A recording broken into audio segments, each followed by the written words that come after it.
أعوذ بالله من الشيطان الرجيم. بسم الله الرحمن الرحيم. الحمد لله والصلاة والسلام على رسول الله وعلى آله صحبه ومن والاه وبعد.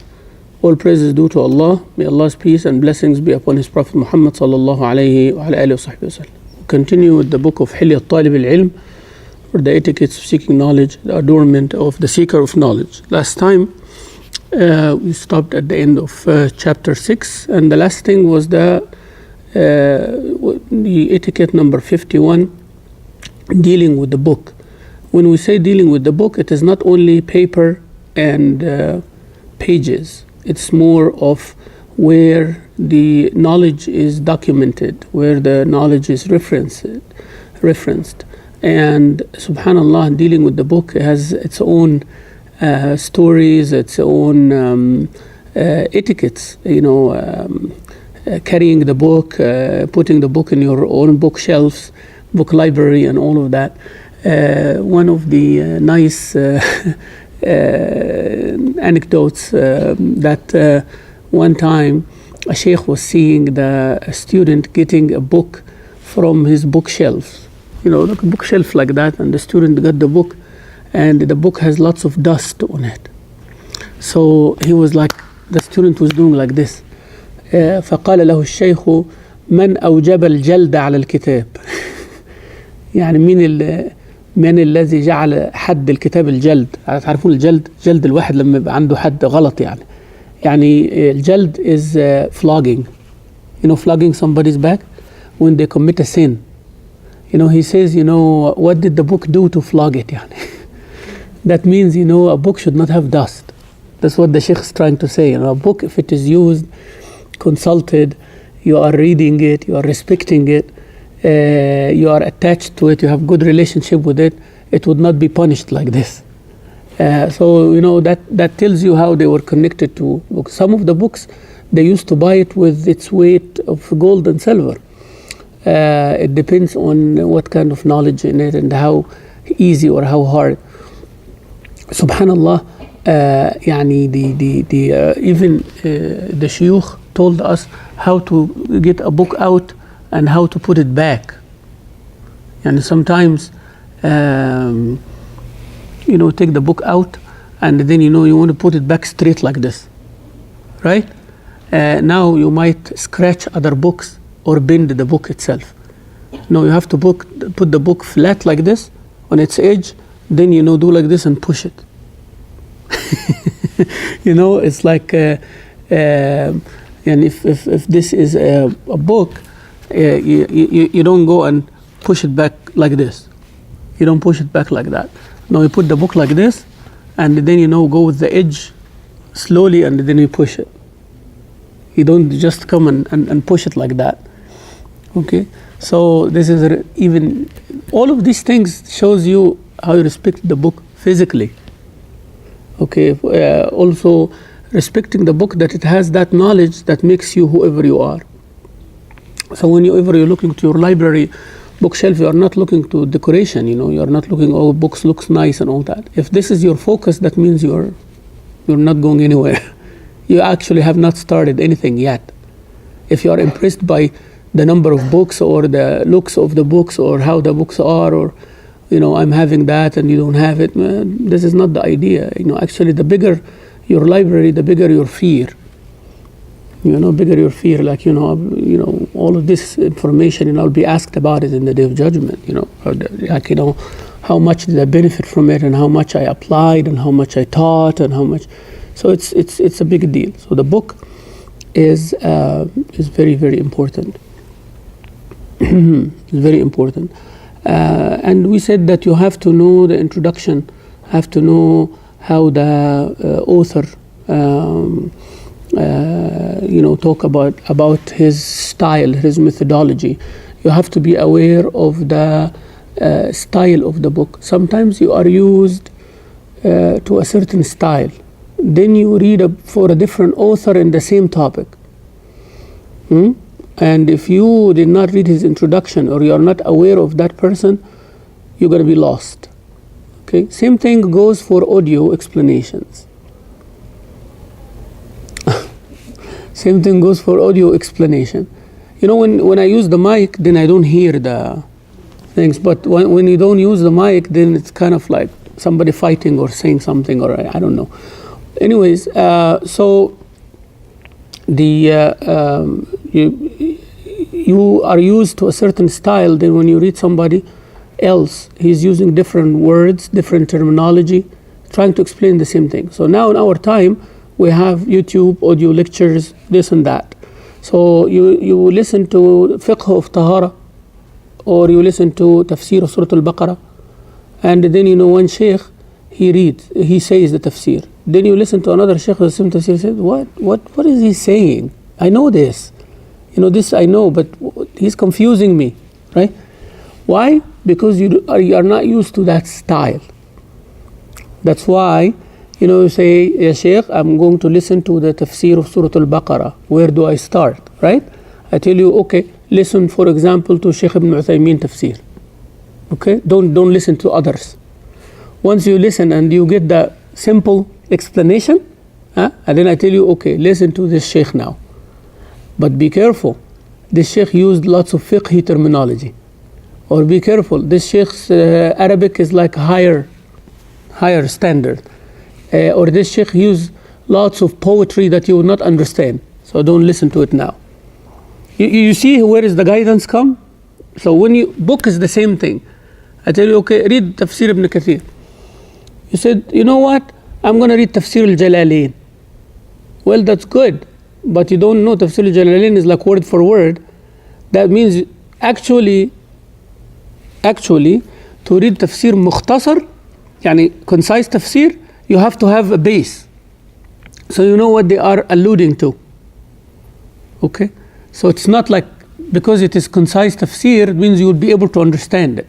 Sometimes it is concise, means it is condensed. So sometimes concise not beginner, concise is advanced. I told you what a matn is, right? Remember matn? Matn is very concise. Okay, so that means you have to have a base, so you know what they are alluding to. Okay, so he mentioned one word, but that one word, if you don't know what he's referring to, you kind of like, what is this? Yeah, so that's why in our deen there is no way except a mentor. You have to have a mentor or somebody like who opens these things for you, who are deciphering stuff for you, who are like, paving the way for you, telling you like, okay, here you have a flashlight, here you have to have a floodlight, here you can walk with a candle. It's all right, so you not be able to do that, huh? We can use the mic. Can we now? Yes. All right, alhamdulillah. Now I have noise cancellation.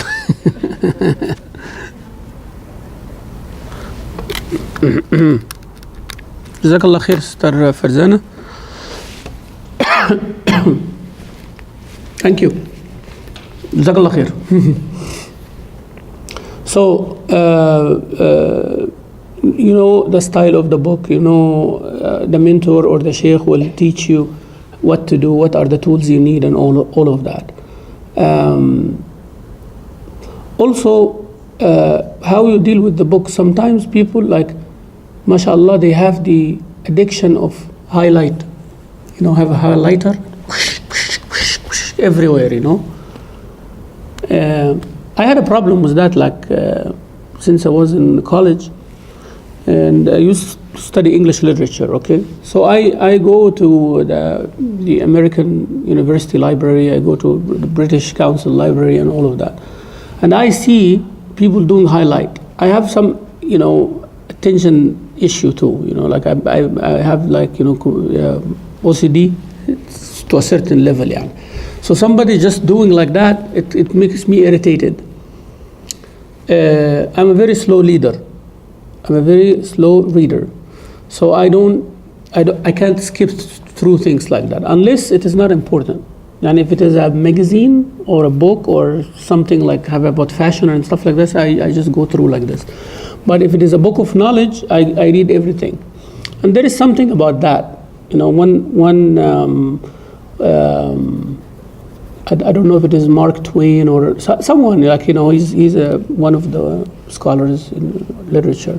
They were telling him, how's your reading habits? He said, a valuable book I read with the speed of a turtle, right?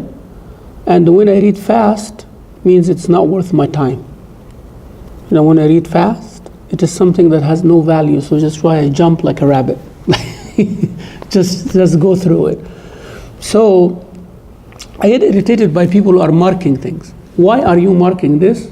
I find out later that some people, they are visual, right? You know, like they have to mark. But some people have this addiction, they're just marking left and right.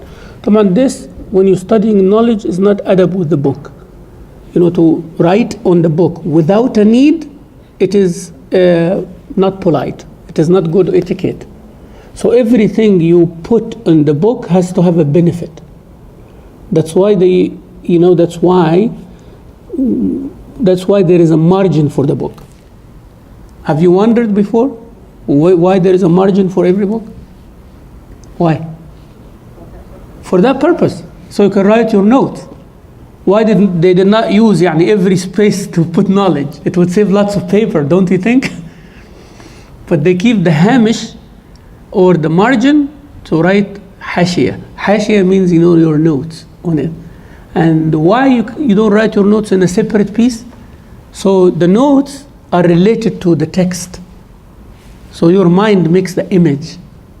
But when you have a separate thing, it is separate. If you lose it, you lose it, right? So there's a book, there is a margin, you write on it, and that's why the text comes with your notes. When you look at it, you remember what the teacher said, what did you write. It brings the knowledge in a 3D kind of approach. I'm telling you. So dealing with the book has lots of secrets and lots of intricate things. It's not just a book and you throw the book like that. That's why people have respect for books, and the older the book, the more valuable.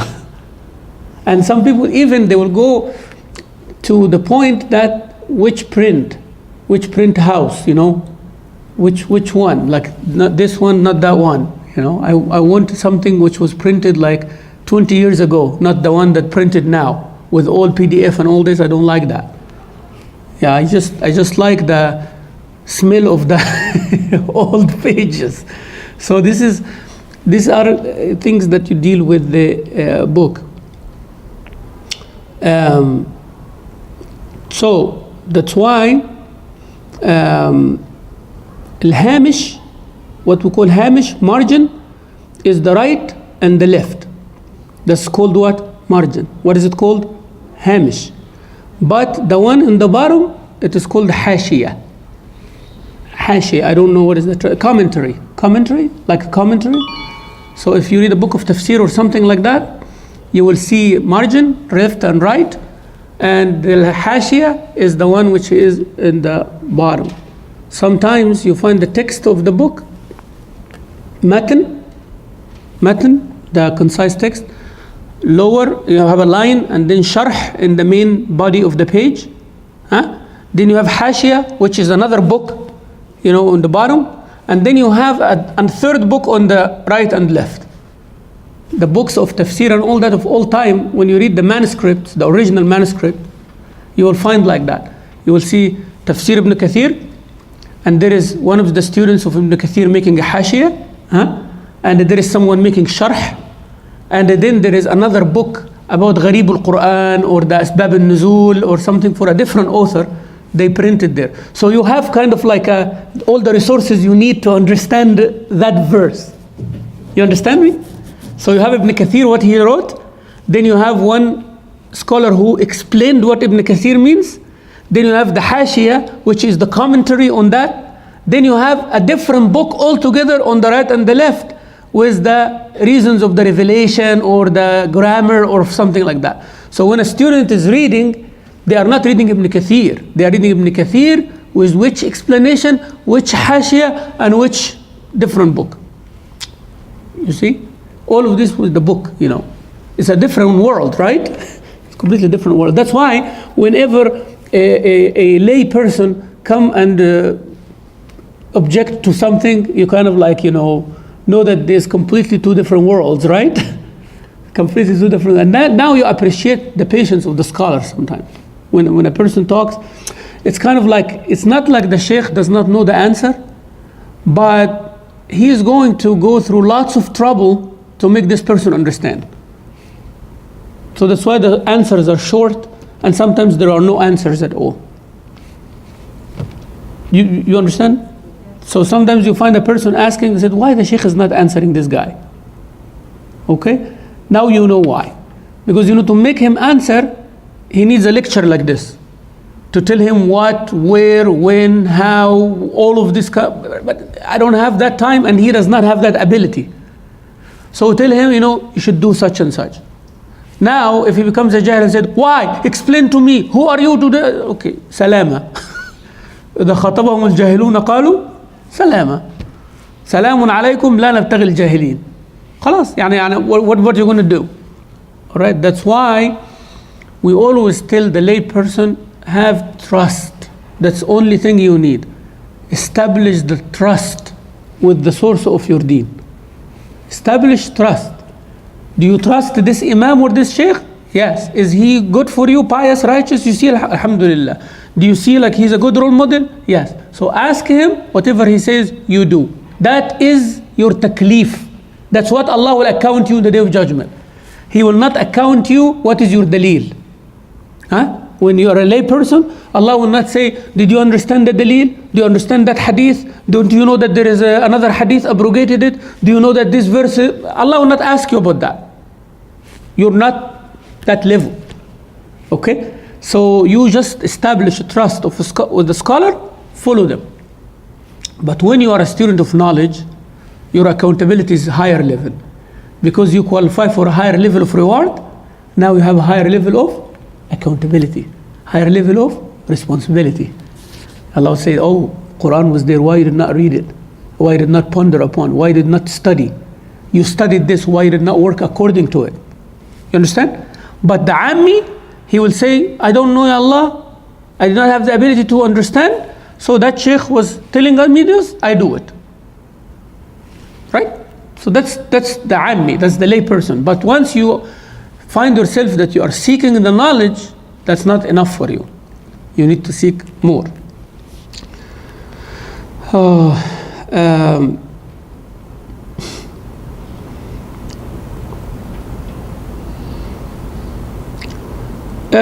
Number 52, it's called طبعا he said that if you buy a book or gifted a book or got a book, don't enter it to your library until you just go through it. You read the contents, table of contents. First you read the title of the book. Try to see what does it say. And then you go and read the table of contents. You see what is this book about. And then you read the introduction. Preface, introduction. Why I wrote this book, what's the cause of it, what is it about, right? So you read the topic, you read the table of contents, you read the preface, and you know the chapters, right? So just jard, you are not skimming through, but you are knowing the main idea of the book. Then you enter to library. So now you know what is this book about. Is this, I read it for leisure, I read it in the break, or I read it over the weekend, or I read it as a reference, or what? Or I need to finish it, or how? Or I study it with somebody, but you know what is this book about.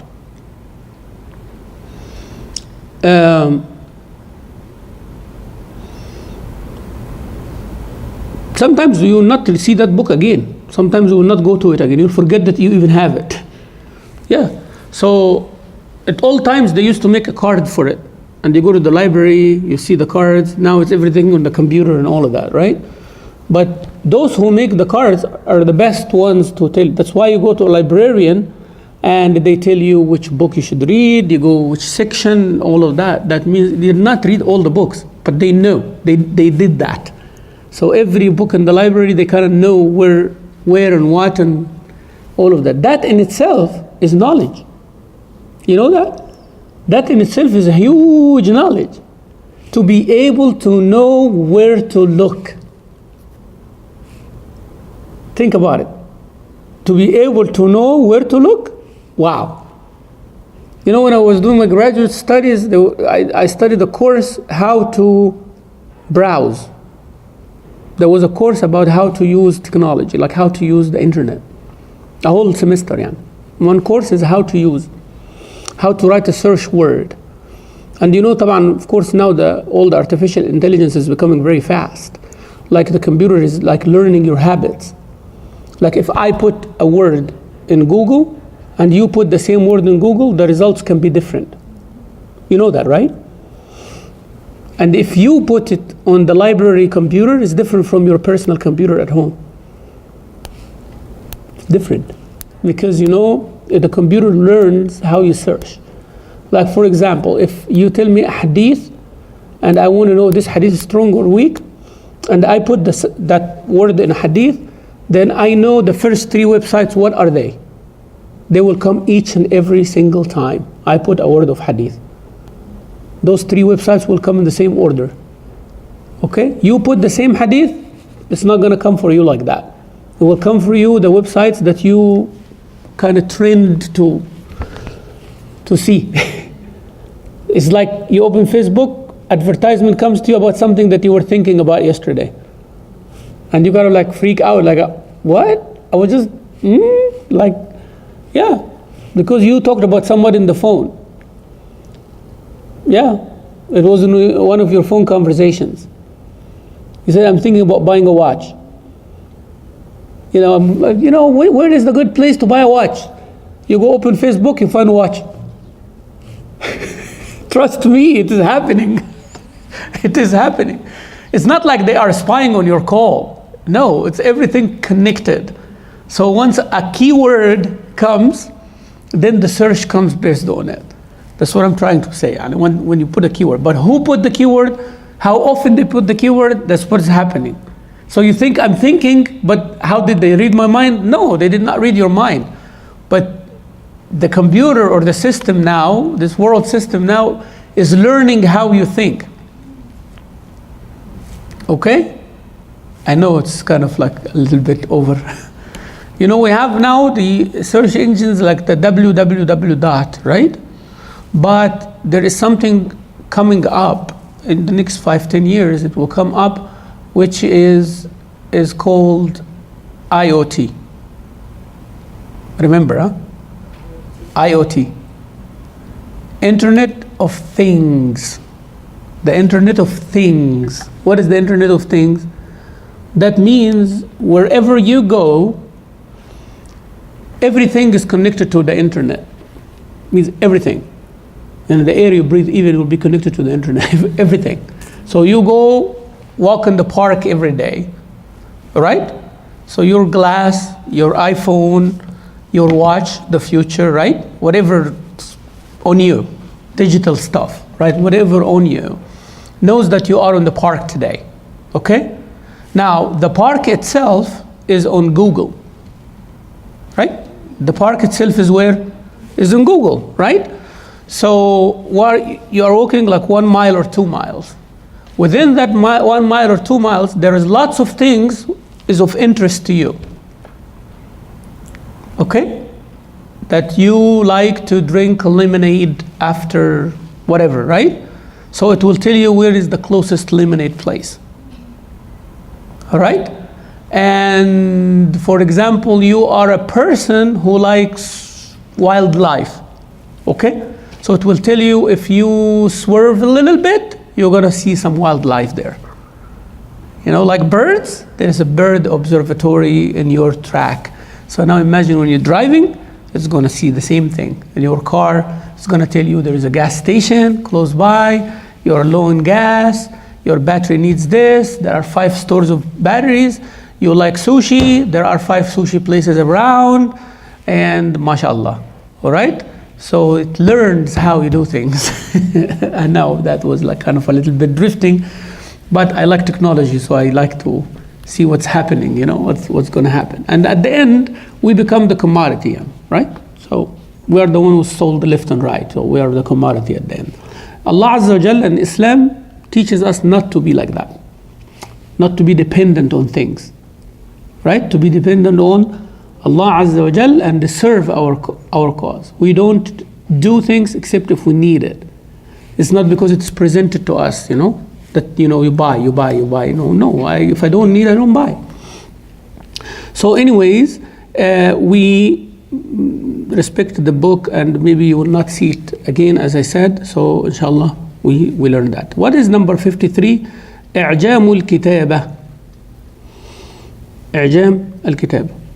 Arabi, Ajami. What does that mean? Ajam. The word Ajam. Ajam means mute. The Arab used to consider anyone not speaking Arabic mute. Him and mute, same. They have that idea. The old times, the Arab, they're proud of their language. And they actually had some justification there. And the Arabic language is the language that keeps growing. And you can make new words, okay? And it is deriving. You have the root, and the root goes hundreds of different derivatives without losing its meaning. Okay? So you have the word that means in English communication, transportation, connection, right? All of those three words, they mean different things, right? And there are three different words. But in Arabic, it is Sad, Lam, Waw, Sad, and Lam. Wasala, Waw, Sad, and Lam. Wasala. If I tell you what is the root word means, those three letters together, that means connecting, transporting, communicating. That's why this word have the root that means, if you use those three words in any order of a verb, male, female, dual, this, that, go around, it will give you the meaning of two things connecting with each other somehow. Okay? So when I say wasala Muhammad, Muhammad has arrived, means there was a beginning destination and ended destination, right? When I say silatul rahim, connecting with your family member, right? When I say salah, you are connecting with Allah, and you are transporting to the heavens, and you are communicating with Allah, salah. When I say muwasalat, means of transportation, the buses and the airplane and all that. When I say ittisalat, means communication, phone, business, all that. You see, Arabic is like that. So now you know why Arabs, anybody speak another language, they need lots of vocabulary to communicate. But an Arab doesn't need. He needs to know one word, and then he will use it wherever it's applicable. You get the idea why Allah Azza wa Jalla chose Arabic to be the last container for the last message? Because of that. And he chose Rasulullah Muhammad sallallahu alaihi wasallam because of that. It's not a bloodline or anything like that. It is because of this aspect. There has to be a language that hosts the last message without losing its meaning, without losing its relativeness to the time and space and place and all of that. It has to continue the same way. So that's the one language. So the Arabs will say Ajami. Ajami means he cannot express, like a mute person. Yani. He speaks, words, but cannot express fully. Okay? When I say وَالْعَصْرِ إِنَّ الْإِنسَانَ لَفِي خُسْرٍ إِلَّا الَّذِينَ آمَنُوا وَعَمِلُوا الصَّالِحَاتِ وَتَوَاصَوْا بِالْحَقِّ وَتَوَاصَوْا بِالصَّبْرِ. وَالْعَصْرِ. How you translate it? Huh?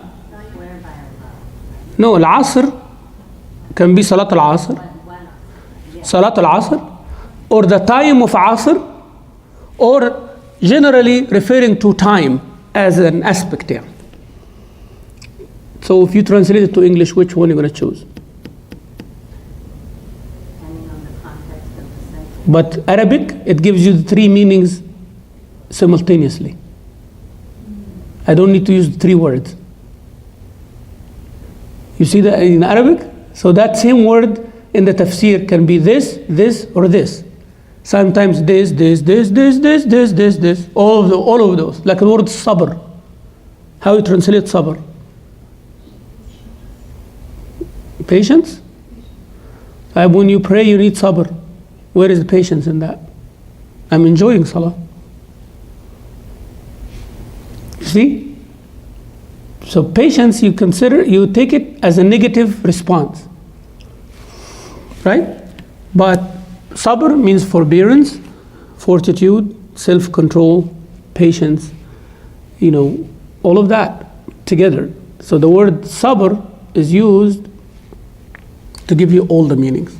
Sabr to continue the ta'ah, obedience. Sabr to abstain from the wrong. That needs a different type of self-control. Person have access to wrong, but they are not doing it. That's an act of sabr. Okay? Sabr is an act of continuing doing salah on time. That needs a different type of sabr. Persistence, consistency. And the other one is holding himself back, even though persuaded, right? That's self-control. When a calamity comes, a person is about to say something, but they're holding themselves. That's kind of patience, different things. Somebody's insulting you and you're quiet. That's a sabr. But which one? I'm going to translate here. Which one I'm going to say? When I say the word sabr in Arabic, it gives me all those meanings at the same time. Now you understand? When I said وَتَزَوَّدُوا فَإِنَّ خَيْرَ الزَّادِ التَّقْوَى. Taqwa can be obedience, can be this, can be that. And each of the words that the taqwa denotes, they are mentioned in different contexts alone. But that word needs all of them in one word. That's why you have one word that gives all of that. Okay? So, in English there is something like that. There is, the synonyms of a word, each word gives a different indication. But it's very rare that you find a word giving indication of all of them. You get it? So they will tell you synonym of that word, they give you 5-6 words, okay? And you use this here, and you use this here, and you use this here, and you use this in this context, right? But give me one word that gives me all 5 at the same time. That's in Arabic, all the time. Okay? All the time, that's in Arabic. Okay? So, the Arabs used to consider the person who's not Arab, call him ajam, means he's not expressing. Now, when we say i'jam, means removing away that aspect of this ability of expression. Okay? So when you say i'jamul kitaba, i'jamul kitaba, يعني when a person writes, you need to know, you need to have no issues so that writing can be understood easily. So before they did not have dots. They did not have dots. So ayn and ghayn will be written like a ayn. Ha, kha, and the jim will be written like a ha. Ra and za will be written like a ra, because the dot is that will make difference, right? That's why that dot, they will call it i'jam. I'jam. So when I put a dot on a ra, that becomes a za. But before there were no dots. Now that tells you how advanced were the Arabs, right? They will figure it out. يعني. They will know exactly تعلمون or يعلمون. They will notice ta, noon, ya, or ba, or tha. All of them look the same, right? عين or غين, kha, ha or jim, صاد or dad, ta or dha, sin or sheen. Okay? So i'jam means removing away that kind of conflict. Because you don't know it's a sin or sheen, because you are not an original Arab, so you will not know. So they remove away your disability of recognition. So they make you recognize. Okay, so they will put a dot on the ayn. Now it is ghayn. If it has a dot, it's ghayn. If no dot, is what? Ayn. All right. If there is a dot in the middle, is jim. If there is no dot, is ha. That's original. And then if the dot inside is jim, if the dot above is kha. Now you know where the dot come from, right? When people start messing up, because they are not born Arab. When Islam started spreading in Persia, Iraq, and all that, and Syria, and all this, and Egypt, and all that, people started like messing up everything. So that's why this dot system came. And then another problem came, that fatha kasra damma, because people don't know the grammar now.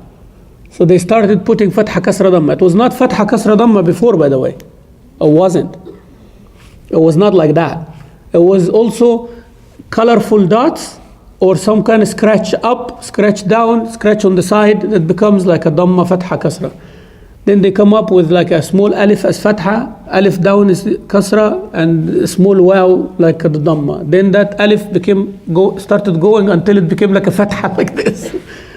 You know, and so on. Yeah, there are lots of good things when you read in the history of rasm. Ulum al-Quran, one of the sciences of Quran is ilm al-rasm, وعد الآيات. Rasm, you know, rasm drawing يعني. But here rasm means calligraphy, means writing. How this came to whatever it is right now in front of you. There is a history, 1400 years of history.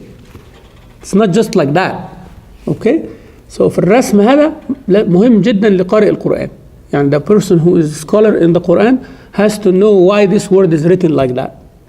Why there is a waw, not alif after, and when does the alif after comes. There is a big story يعني in this history, all right? That why alif is that, here is not there, and all of that. So now he's saying that make sure you are not writing in a way that will cause you or whoever reads a problem to understand. You see why I'm giving you all of this? So when you are writing, sometimes you don't pay attention that you are going to read later. You don't want to come after 1 year or 2 years and who wrote this scrabble over here? And you try to decipher and you're kind of like going to go crazy. I want to know, what did I write? So you have to have وضوح الكتابة, وضوح الخط. Khat means the writing, handwriting should be nice, okay? And you have to know the Arabic system of dictation. You know dictation, like writing, you know, the waw is written like this, and there is a hamza at the end of this al-alif al-mamdouda, like suhara, wa bina, wa sama. There have to be a hamza at the end. When to write the hamza on the alif, when to write it on the line. If the hamza has a kasra, then you write it like on a ya. If the hamza has a dhamma, you write it on a waw. If a hamza, you know, this qawa'id al-imla'. This, you know, makes a big difference. Some people, they have PhDs and they don't know how to write. They don't know how to write. They might read good, but you tell them to write a letter, they will make mistakes. Like I give you an example. Some people now, like you go and find them in WhatsApp or Facebook or something like this, they write MashaAllah. Word MashaAllah. How you write MashaAllah? Meme, alif, then space. Like this is a word now. Ma, then sha'a, you know, sheen, alif, and hamza on the line. Then Allah. Right? But if you write meme and you join it with the sheen, alif, hamza, that's a different word now. They said MashaAllah. Because they say it like this, MashaAllah, in the slang. So they write it as they pronounce it. And it makes it wrong. Because this same spelling is Masha', Hammazim Masha'im bin Namim. You know, the person who gave Namima. You know, so Masha', Mim, Sheen, Alif, Hamza. All right? So that's wrong. Also, Insha'Allah. In is one word, Sha'a is one word, Allah. And they said Hamza, Kasra, in. Then they join the Sheen with the Noon. Now, insha means building something new or comprehension. Insha means insha al-building, yani insha, the building means building. So insha Allah means something Allah made, yani. So when you say insha Allah, Allah make something. But insha Allah means Allah willing. So this called إعجام الكتابة. اسمه تصحيف هذا, يعني you mean something but you write something else, that whoever read it understands something else. Okay? So be careful when you write it. That's why these dictation rules and grammar rules, how you write Arabic is very important. How you write it. And there are books, by the way. There are books teaching the Arabs how to write Arabic. Like English. Like English, there are books also like that. There are books like that. There are books that tell you when to put then, when you put that, when you put the quotation mark. They call it, diacritical marks. Dictation in English also, dictation rules of dictation. So you have to know what to write, when to put a comma, when to put like semicolon, when to put apostrophe, when to put this, when to put that, right? When to put apostrophe before the S or after the S. Those are the rules of writing. If you transgress them, then things are will be misunderstood sometimes. Okay? So there are books the Sheikh here mentioned to see. So whenever you study Arabic, you have to know the rules of writing. If you don't know a word, you go to the dictionary. We're talking Arabic here, right? If you don't know a word, you go to the dictionary and see, and then try to understand it within the context. Sometimes it's like that. There's the only way to know, it's to know the meaning of the word, how it is used, and what is the intention here. And again, when the Sheikh explains it to you, then you will know exactly what it means. And also,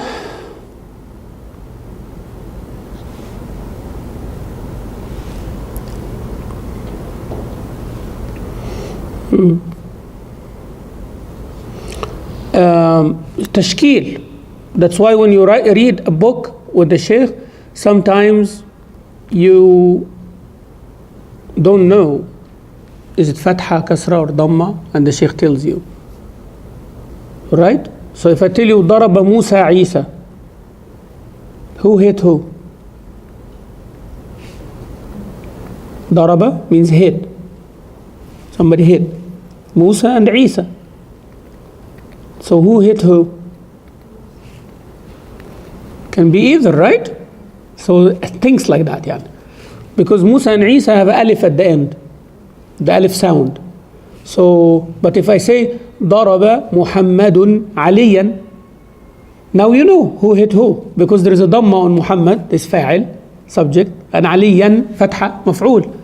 But if I say ضرب محمدا علي, so it's the opposite now. Even though the same word order, right? But the subject came later and the object came first. But the fatha and the dhamma shows you what? But if you have a word that ends with the alif, so ضرب Musa Isa, so Musa can be the one who hit or the one who was hit. Okay? So when you are reading with someone, he will tell you the context here. Because if you read two sentences down, you said, and the Musa has an injury in his head. So now you know who hit who. You get it? Right? Or when you are reading, before, Isa was like a big guy and Musa was a small guy. Now you know who hit who. صح? Or Musa is the father and Isa is the son. What I'm trying to say is, when you're reading, you have to have like awareness is not only literal stuff. Okay? So you have to also know tashkil, who's doing what. All these things, when you're seeking knowledge, is not simple stuff. It's important. Yeah. I know you're having fun with this course. All right.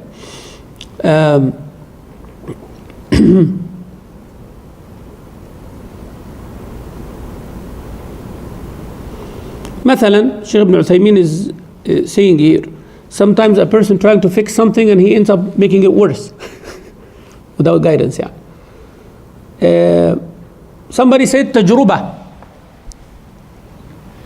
وتجارب means experience or experiment, right? And you hear lots of Arabs saying تجربة, هذه تجربة جميلة.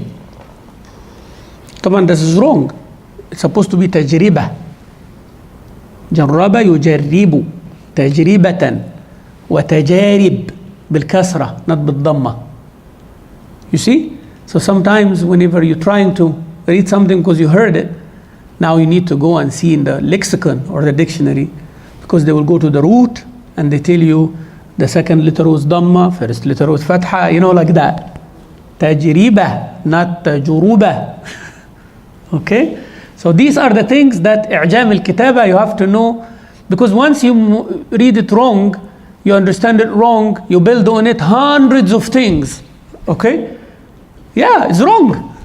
You base it on wrong understanding. So that you have to.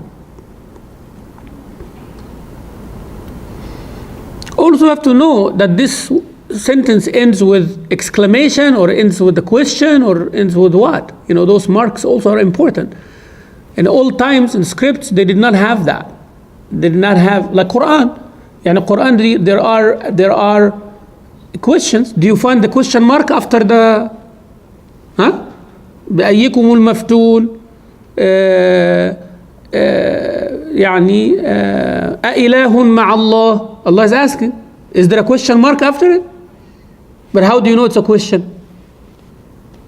Because you know the grammar, right? You know that this Hamza is Hamza of istifham and all of that, even there is no question mark. That's amazing thing about Quran, right?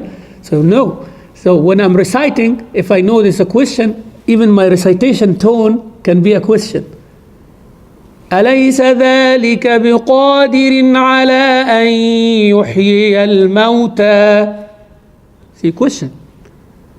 Because I know there's a question. أليس الله بأحكم الحاكمين? Right?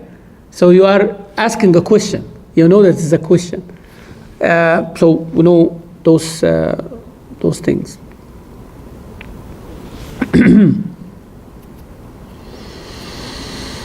Allah. Best style to read the book as a student of knowledge is to know the meaning, and this needs slow reading. Some people think that you read fast is an achievement. When you take time in reading a book, means you're not good. Actually, that's not the case. It's the opposite. I told you. Like, I'm a very slow reader. I cannot be a fast reader, especially when I'm reading the books of knowledge. And most of the time I go back and I find that I skip the word, so I feel very bad. So I have to keep reading again. So it's better for me to achieve less, but with high quality, than achieving more and many things are missed in the middle. But if I'm reading books of stories, some, like fun stuff, it doesn't matter, just read fast. Get the idea. Get the idea, right? Especially the Quran, you have to take time in reading it.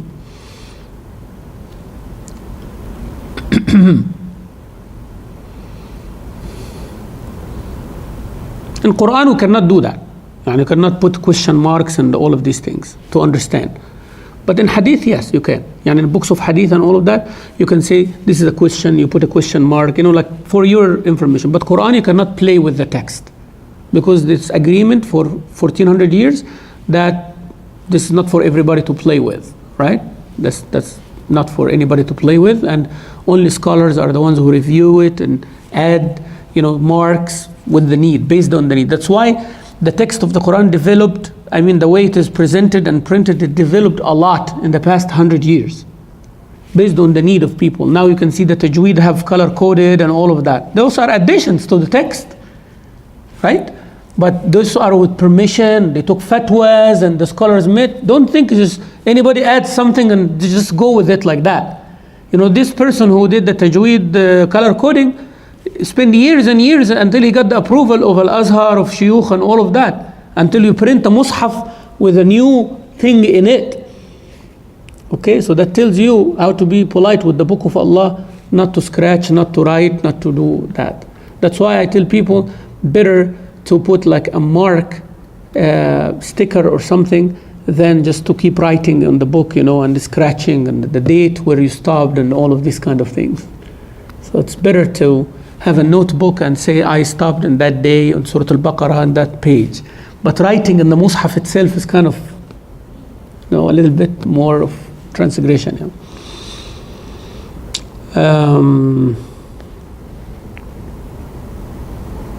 So knowing the critical mark and all of that is very important. The last chapter, inshallah, we'll go over it fast. He says al-mahadhir. Mahadhir means be careful, the cautions, like things that you have to be aware of. The red marks on anything, like warning, like everything comes warning. When you buy a car, There is also a warning about the child car seat and all that. Car seat has a warning. So these are considered like that. I'm just giving you a mental image. Huh? So حلية طالب العلم is like anything that you buy with a warning. You know that red stop before you use kind of thing. So now we learned all these until 53 different etiquettes that inshallah we adopt. I told you, if every week you can memorize one, keep saying it yourself. 1 year inshallah you have 53, right? All of them. حلم اليقظة, daydreaming. حلم اليقظة is daydreaming.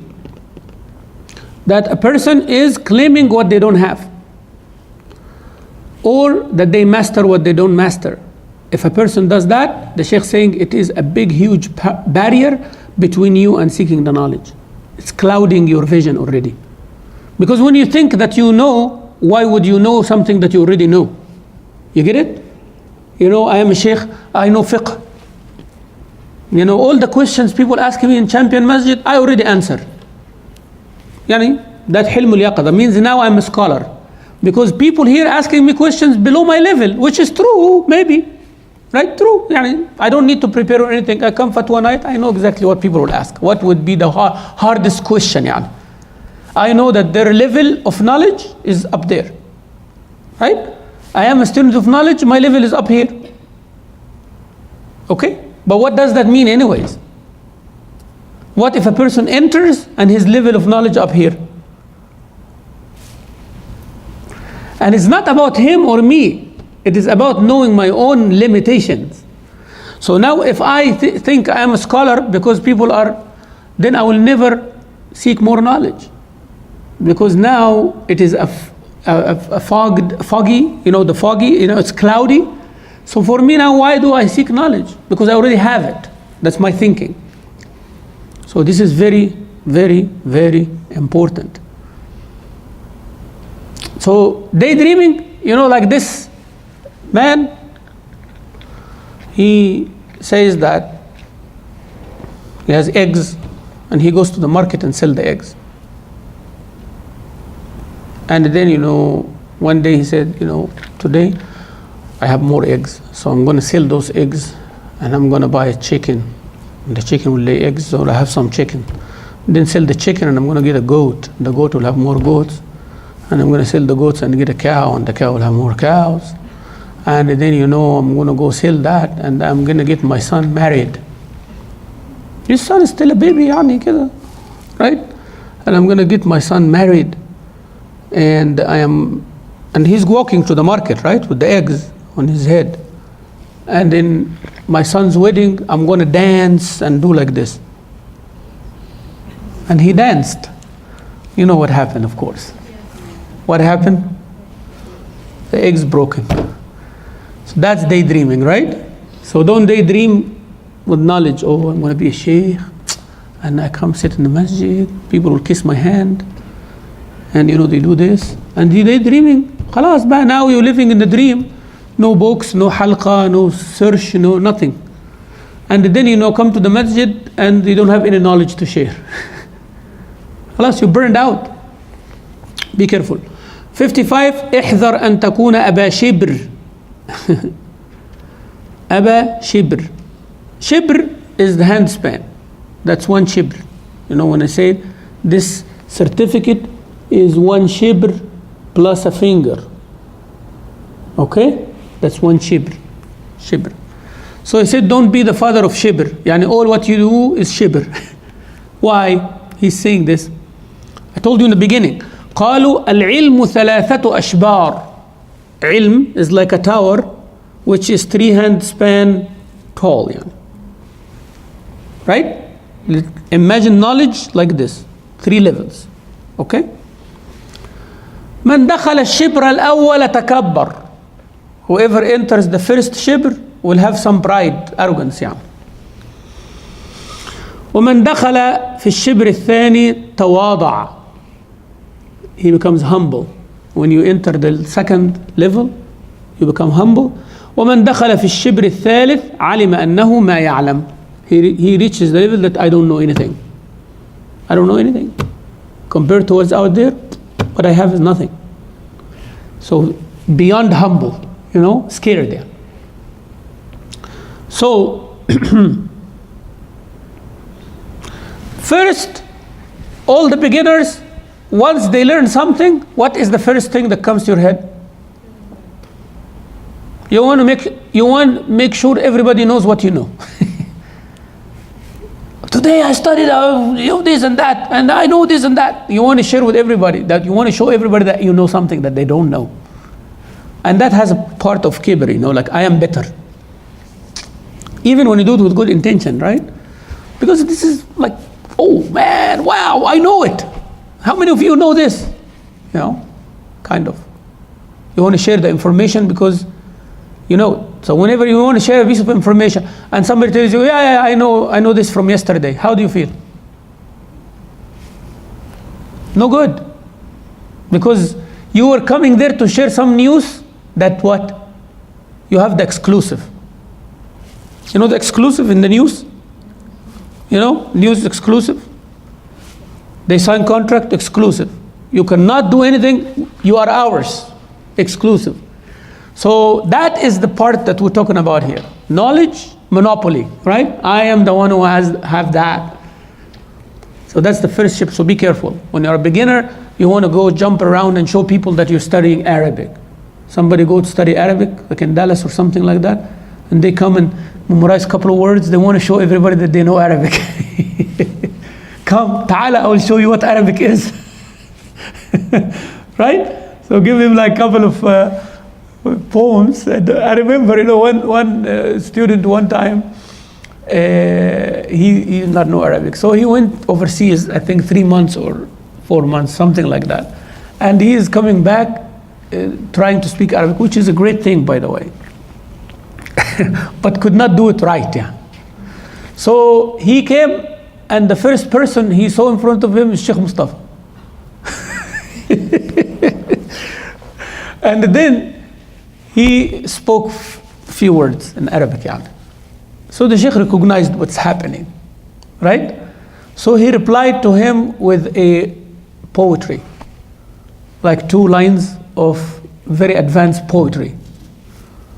So the kid did not know what to say, right? So the Sheikh told him, this is your homework now. So yes, you studied Arabic and came back speaking like with people, like day to day, to buy some milk and stuff. That's okay. But, to come and show that now I know Arabic, Fusha, here you go. Let's see how far can you go. Okay? So that is the first shibr. First shibr, be careful, because this is always the case. Second shibr, a person knows more to the level that become humble. Why they are humble? You stand in front of a huge building that you are nobody. You know what I'm saying? That you go to Medina or you go to the Haram, you are used to this kind of masajid, but then you find the door, the gate is like, whoa, look at this gate. How many people it takes to open this gate? And when you enter, you feel like an ant entering or something. You know what I'm talking about? So that is knowledge now. When you enter a gate like this and you sit in front of a sheikh, a real scholar, and the knowledge started like flooding you, you feel like, what? Who am I here? What am I doing, Oh my God. He spoke for 2 hours just about Takbiratul Ihram. Whoa. And I thought that I know all Salah and Tahara and everything, right? You kind of like feel like, ooh, you shrink. You keep shrinking. That is tawada'. Okay? That's why when you see a scholar, you kind of like, wow, this person here is like, the Pacific Ocean, And I was thinking like having a glass of water that I am like, mashallah, I know what water is and everything about water and all that. Then someone comes and tell you, la, you don't know anything about marine life. Let me teach you. And all what I have, he tells you, is one section of the water, marine life. I only take one section. There is organism, and there are fish, and there are this, and there is that. And you feel like, what? I thought the swimming pool in my backyard is everything. هذا second الشبر. Second, تواضع. Now when you reach higher, the level back of those great scholars, then you feel I don't know anything. Yes, what do I have, compared to the knowledge of Allah, compared to the knowledge of Rasulullah sallallahu alayhi wasallam? What do I have? How much do I have to practice this? Then you feel like you're nobody. The Sheikh says, don't be the first shibr. احذر أن تكون أبا شبر. So this is very, very important. That's why you find, subhanallah, somebody said, and our Sheikh said such and such. And you go search on our Sheikh, you find the 18-year-old guy making a couple of YouTubes. And he's talking about all the big Sheikhs. هذا بدعة, هذا فاسق, وهذا this. What is that? Where did you learn, ya ibni? When did you learn? When did you finish, sitting like this? People will have white beards and they're still afraid to give the fatwas. And this one sitting giving left and right. So, تصدر قبل التأهل big مصيبة. A person take the seat of the teacher before they are qualified is a problem. That's where ijaza system comes, and all of that. This is very important. And most likely, that kind of person will not accept the truth when it's given. Because once you are a sheikh, how are you going to become a student? Unless you have it in you. When somebody recognizes I'm a student until I die, they will never accept. I'm a sheikh, I have a turban, and I'm this and I'm that. How can you correct me? And how can you correct me? How can you dare to correct me? How dare you? I already put the barrier, I am above. But if I am always a seeker, I'm open. All the time I'm learning. From one above me, equal to me, lower than me, learn. وَمَا أُوتِيتُم مِّنَ الْعِلْمِ إِلَّا قَلِيلًا. Why not? Okay? That's how the knowledge will increase. When you humble yourself and you are a student before you are a teacher. Never ever, sisters, forget you're a student. Enjoy being a student for the rest of your life. Ni'mah from Allah. Bounty from Allah. Because you are open, your channel, the reception for knowledge is always open. But once you say, I'm a teacher, I'm a giver, you will never learn. Even the truth is given to you. That's why my father, Sheikh Mustafa Hafidhullah, always say, Ya Bunay, there is a difference. He's telling me, my son, there is a difference between da'i and scholar. Da'i, I want to give da'wah, and the one is a scholar. I told him, what is the difference? He said, there's lots of difference, but the main difference is a da'i is the one who preaches. He doesn't listen much. He gives. He invites people. So his job is to what? Say. And expecting people always to listen. Once the questions come, he's not ready because he's not a scholar. You get it? So, I am going to invite people to come to Champion Masjid. Okay? So my job now is to do what? Invite people to come to Champion Masjid. So I'm having a flyer and giving. Sometimes I don't even know the details. If somebody comes and said, who is organizing this? Read the flyer. Who is doing this? Call the number. So my job here is what? Delivering that. So I should not pause as a knowledgeable person.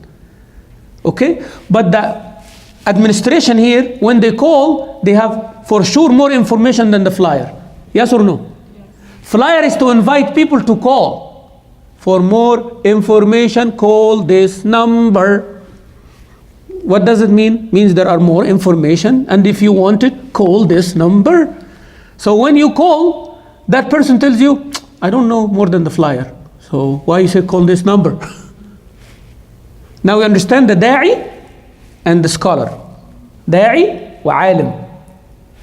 Okay? The da'i can be a alim and alim can be a da'i, and that's the best case scenario. But that's not the case anyways. So people here confuse everybody with everybody. Sometimes there is a scholar, but he does not know how to give a lecture right. He does not have but he writes books and everything. If you ask, mashallah, ocean of knowledge, but he does not know how to deliver it. All right? That's why not every scholar is good in da'wah, and not everybody good in da'wah is a scholar. Not necessarily. People associate all the time unfairly. Someone have very sweet, good talk, but doesn't have knowledge. Somebody have knowledge, but it doesn't have that. Yeah? So sometimes students of knowledge, they have part of this, part of that, which is good. which is a good thing. That's why whenever you find a good speaker and have some solid knowledge, you find everybody's around. Because it's an asset now. It's like a value. It's like a doctor work in the hospital, then they go and take like the management, what they call it, business management, what they call it, the masters of MBA, huh? They take an MBA. So a doctor takes an MBA. What does he become? The head of the department. Correct? Why? Because he has an asset other than the MBA he manages, and the doctor he's in the field. But if someone have both, he becomes the supervisor. Yeah? So same thing, if you have a scholar, but he can reach people, or somebody reach people, have some amount of knowledge, great. Yeah. So subhanallah, a person has to know his own limitations.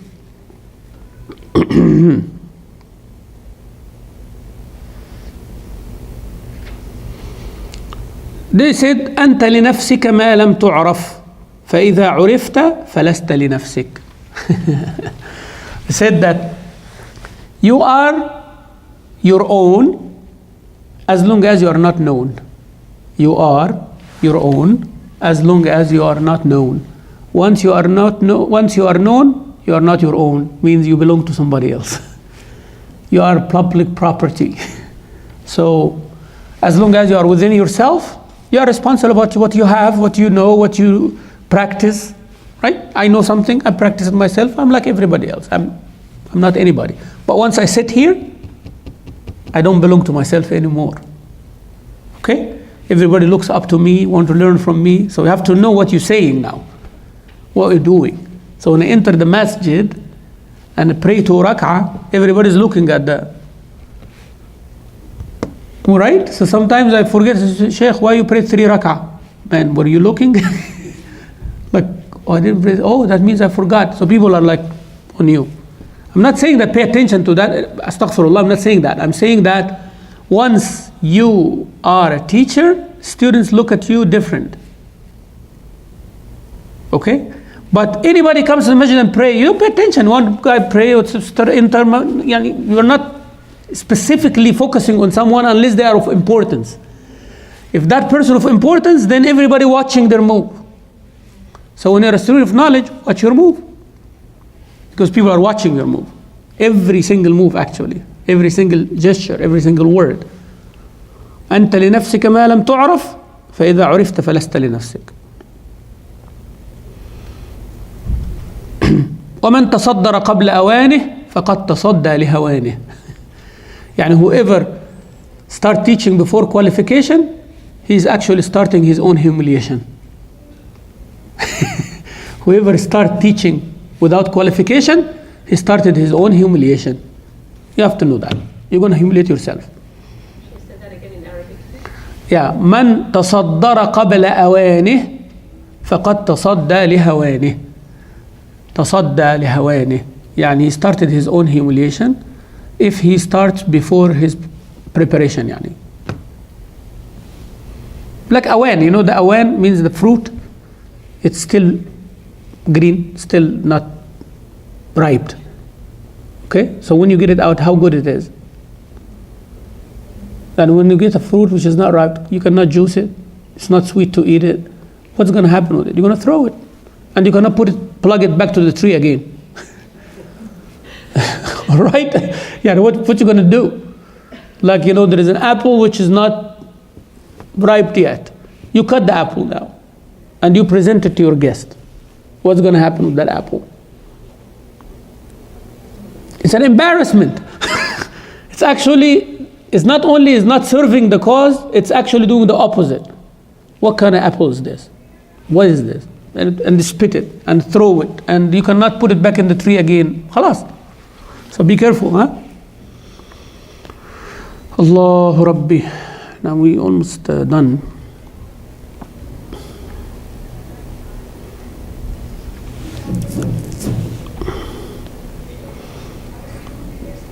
تنمر بالعلم.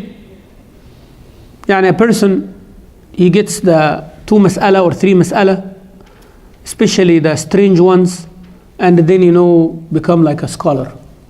Read the 40 hadith and mashallah Sheikh al-Hadith.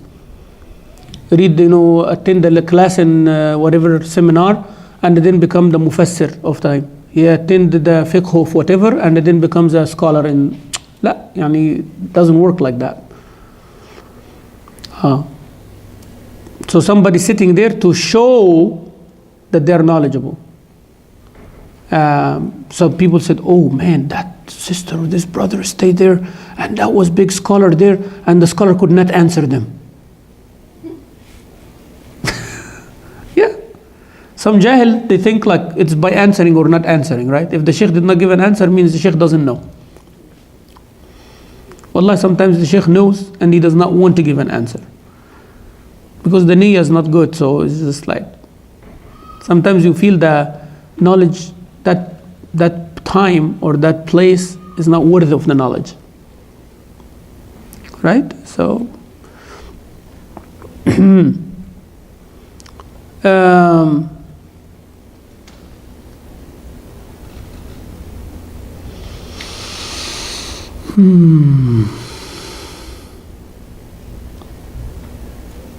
تحبير الكاغد.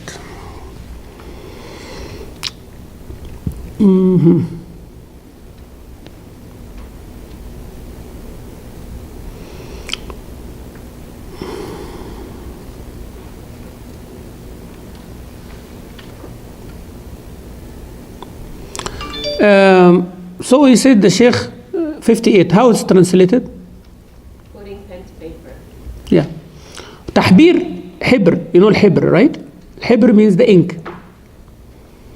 الكاغد is the sheet that they used to write on. It's a Persian word that say, تحبير الكاغد means, putting ink on paper. And he says that this is the last stage of knowledge. That means you have so much knowledge, now you are going to author books. You are going to write stuff, right? So he's saying that there are levels of authoring or composing books. There are levels.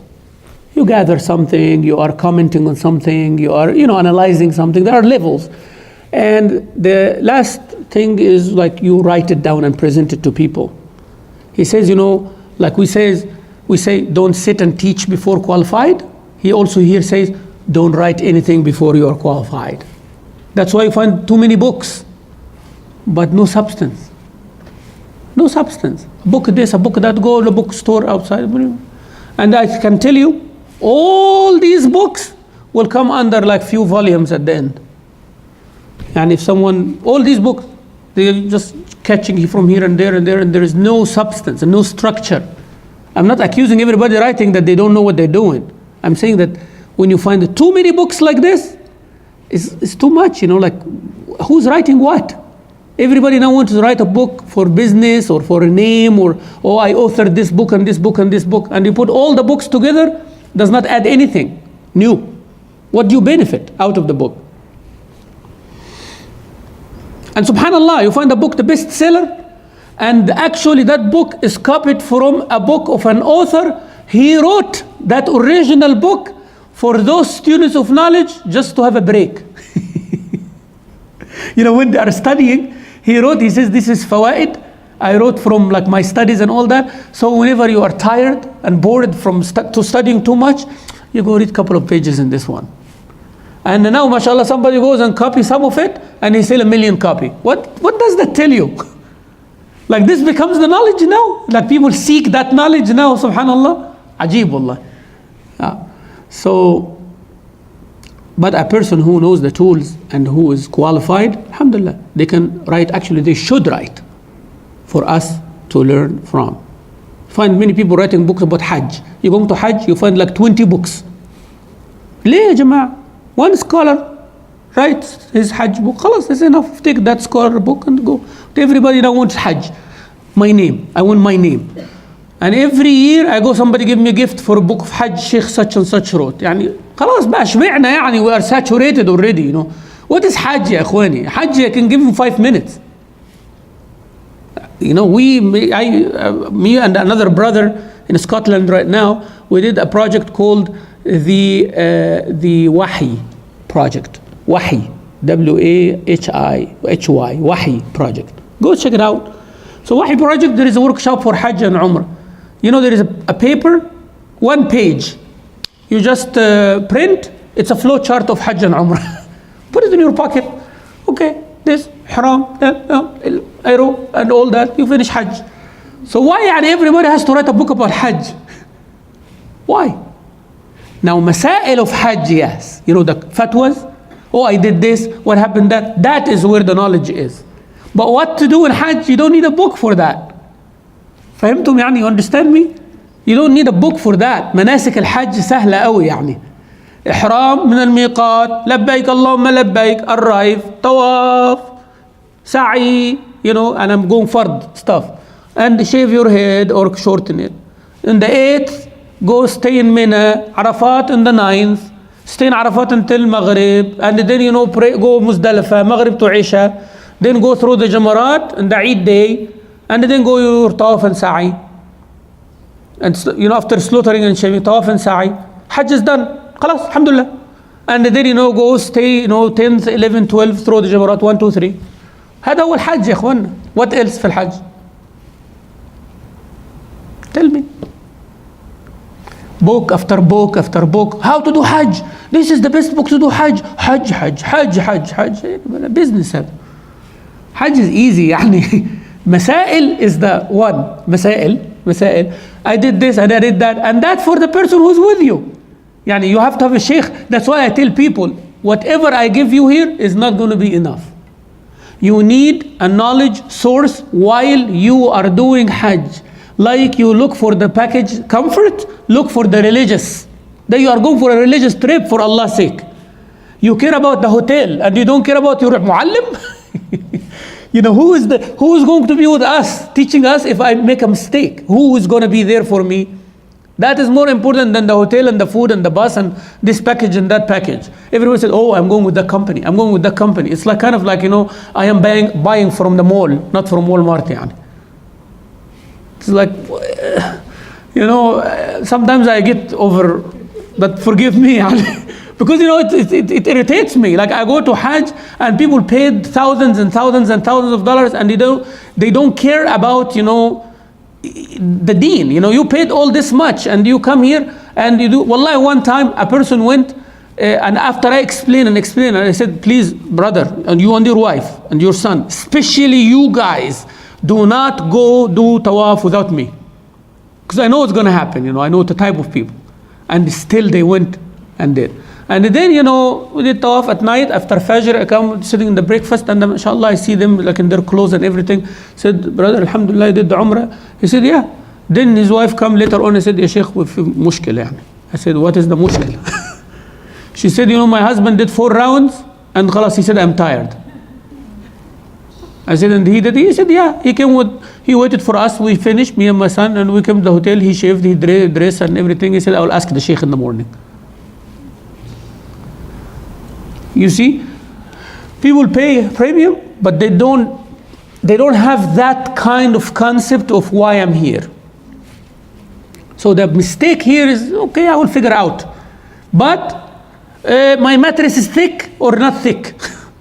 You know, food is this and not that. And why the bus this or that? Like, this is what they care about. You care about your purpose. So people just author books without actually the concept. The concept, what I care about most is not about me. I'm not the one who's going to go with everybody to Hajj, right? But I am saying anyone going for Hajj, special Umrah is easier, yani, no problem, no big deal. It's 3 things only. Ihram, Tawaf and Sa'i. Khalas, Umrah finished. But Hajj is a big deal. Hajj Arafah, big deal, right? You do it once in your lifetime. So make sure your first question, who is our muallim? And make sure you have access to him or her, if there are sisters also, before you go. And they're going to be with you along the trip. That is what you care about. Not the book, this or that. Everybody can have a book. Everybody can have access to the computer. Yes. So ta'leef is very important. 59, I want you to read it on your own. موقفك من وهم من سبقك. يعني whenever you find a mistake for someone before you, don't be happy with it. Some people say, oh, I caught a mistake for that scholar. Whoa, I got it. Like, oh, and then he said, and al-abd al-faqir, the humble brother here, Allah Azza wa Jal made it easy for me to find out 5 mistakes in the Sheikh of such and such book. Ya salam.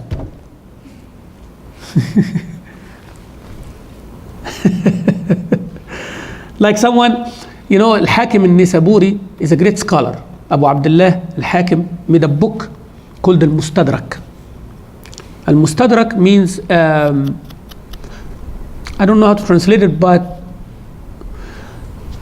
the idea of his book is Bukhari and Muslim had conditions to collect their books. So Al-Bukhari, he says, I am not going to have a hadith except if it meets this condition. All right? Imam Muslim have different set of conditions. All right? He said, I will not put a hadith in this book except for this condition. Yani Imam al-Bukhari has other books. He did not make that condition. Right? So he had a book called Al-Adab al-Mufrad. Al-Adab al-Mufrad has some weak hadith, strong hadith, Bukhari. But al-Bukhari in his Sahih book is very strict. He said, I will not put a single hadith here unless it meets this list. Clear? So come later, Imam Al-Hakim, Abu Abdullah Al-Hakim Al-Nisaburi, he says, I am going to make a book of hadith of the hadith that meets the condition of Bukhari, but Bukhari did not mention it. Okay? You get it? You get the idea? So he said, Al-Mustadrak ala Sahihain. So the hadith that meets the condition of both Bukhari and Muslim, but Bukhari and Muslim overlooked it. That's his idea. Yeah.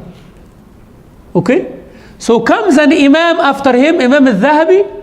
His idea is to prove that Al-Hakim did not make anything new. And he proved each and every single hadith that Bukhari knows it, but he intentionally did not put it. So you thought that you achieved a lot, but you actually did not do anything.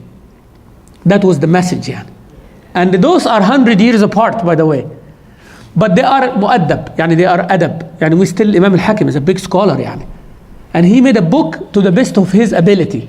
You understand what I'm trying to do here? And those are the good people. Now, everybody is doing the same, thinking that they are somebody. Those were somebody. Yani Bukhari, Muslim, Al-Hakim, Imam al-Dhahabi, those are people, right? Those are great scholars. Each one of them is equal to the ummah. Yani. But still, they are telling each other, la yani, don't try. Yani don't think Bukhari did not see this. La, he saw it. He knows it. Right? And he overlooked it. Like someone comes and he say, in Tirmidhi, there is some da'if hadith. And he make half of the book, say Sahih Tirmidhi and Da'if Tirmidhi. Assuming, you and me think, yani when we're reading, that Tirmidhi did not know it is da'if. Now he knows. When he's putting it, he knows exactly what he's doing. But there is a point. That's why you go dig like a bookworm and dig in the original transcript, and the Tirmidhi would say in one explanation, one of his students wrote a comment that Tirmidhi told us when he's putting that hadith that I know that this hadith has a weak chain, but it has this, and all of them makes it strong, and there is a point in me mentioning it because it is supported by others. So sometimes you assume that you know, but you don't. Okay? So sometimes you find a mistake I found a mistake. Even if it is a mistake, that's not the way to handle it. La ilaha illallah. طيب, we'll stop here inshallah.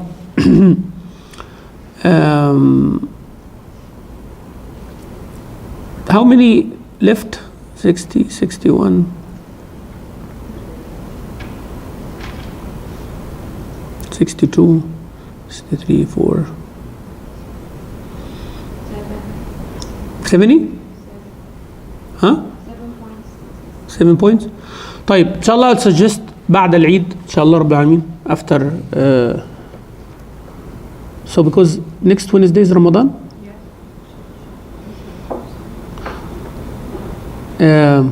I don't want to make it hard for you, but would you want to finish it next week or we wait after Eid? It's up to you. يعني for me there's not a difference inshallah.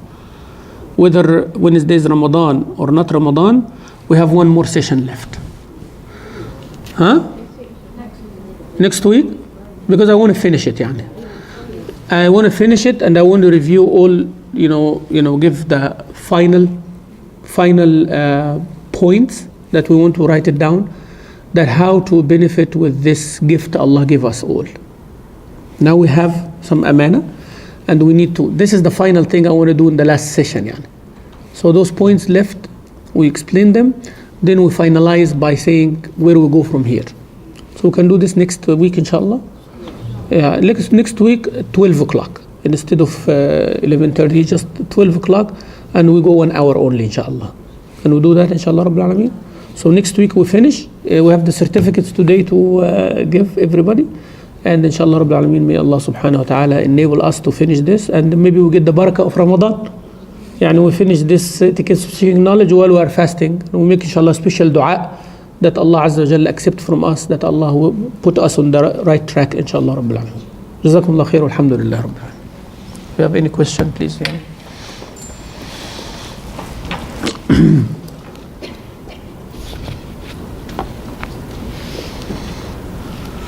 So do you want me to call the name, Sister Kalsoom?